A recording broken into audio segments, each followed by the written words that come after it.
I am going where streams of whiskey are flowing, where streams of whiskey are flowing. Okay, this is your one and only Mrs. Wolfmoon, and I'm reporting from Denmark, from Køge, just south of Copenhagen, where you can find, yes, Braunstein, a small craft beer and whiskey distillery. They also do distill some other spirits, and today it's Braunstein Friends that I'm going to visit. I'm trying to give you a few reports. My hands are absolutely freezing because it's quite cold here. I'm going inside now, and hopefully I can give you a few more reports on what they do serve here today. Later on I'm having a tasting with Charles McLean, and that's what I'm looking forward to. But that will be about 6 o'clock tonight. It's only 10:30, so it feels like it's still breakfast. So let's see if we can find a breakfast dram inside. Okay, breakfast dram of the day is Freya, breakfast for a goddess. On the nose, Freya is quite fresh, bourbon and a bit of coconut that you can find in bourbon, crisp fruits. On the sip, on the other hand, it's a bit sweeter. You still have the fruit, but maybe a bit more mature. Just have to nose it a bit to remind me. I was surprised that my first impression of the mouthfeel was that was quite thin, even though it's 16-year-old. But the finish is quite full again. There are some spices. Suppose it's oak spices. It's not cherry notes or anything, but crisp spices.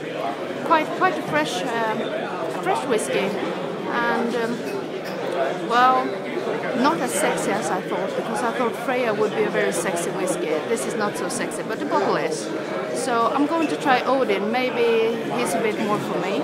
We'll see. Okay, I've got Odin in my glass, and Odin is a lot more on the nose, I can say. You can feel the sherry, quite heavily sherried. For me, it's just almost like it is too much. But in the mouth, it's not too much, and it's quite nice. It's a nice sherried whiskey with lots of spices and fullness, and a lot more mouthfeel than Freya. But of the two of them, I still do think I prefer Freya. I had other sherry bottlings that I like more than Odin. When I watered it a bit, Odin got a bit fruitier on the nose. For me, nicer on the nose, but a bit boring in the mouth after watering. So I suppose Odin I will drink without water, and I found both of the bottlings, Freya and Odin, a nice bourbon bottling and a nice sherry bottling, but I'm not sure if it's something for me.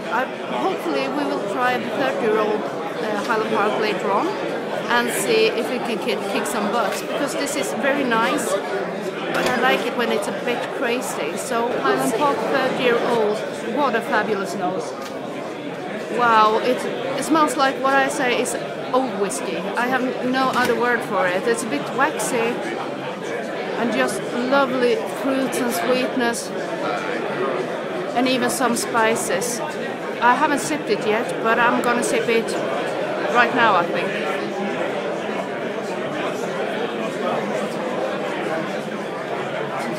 Oh my gosh, this is the best Highland Park I ever had.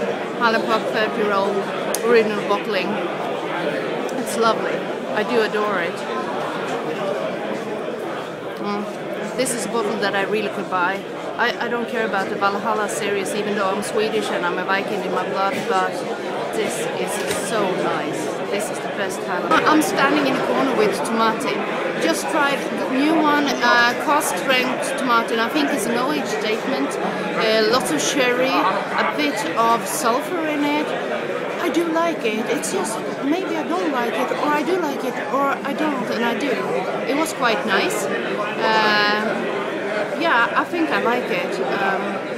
Or maybe okay. Now we are trying Balvenie Ton, batch 1 against batch 2, and we are a bit surprised because we don't think it's the same whiskey.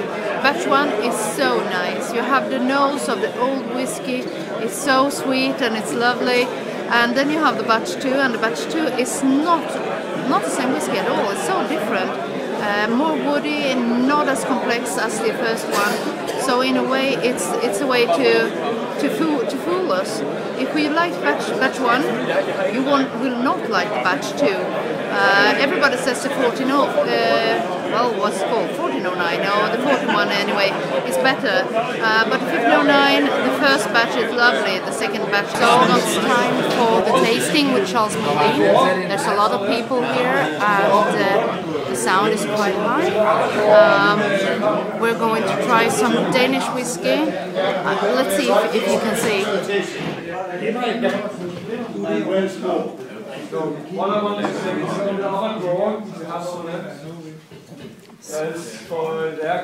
It's starting.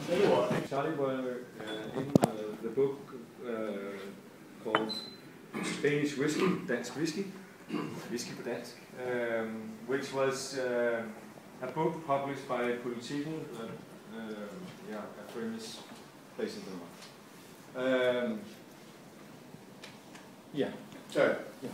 Good. How many of you were here at my earlier tasting? Good morning. This is the day after the Braunstein Friends Whiskey Fair in Køge, Denmark, just south of Copenhagen. A few conclusions. It's a very nice festival. It's quite small, quite familiar. People know you from year to year, and you can meet up, you can chat. Nice, fairly priced. All well so far. We went to the Charles McLean tasting. That was the last tasting of the evening, and it was with Charles McLean, and it was also Klaus Braunstein, and they did it together. Unfortunately, it didn't feel so well prepared. The whiskey we tasted were 3 Braunsteins, 1 Penderyn, and a 17-year-old Balvenie peated cask. And of course the peated cask is fabulous, and it might be 10 to 12 years older than the other whiskey we tasted.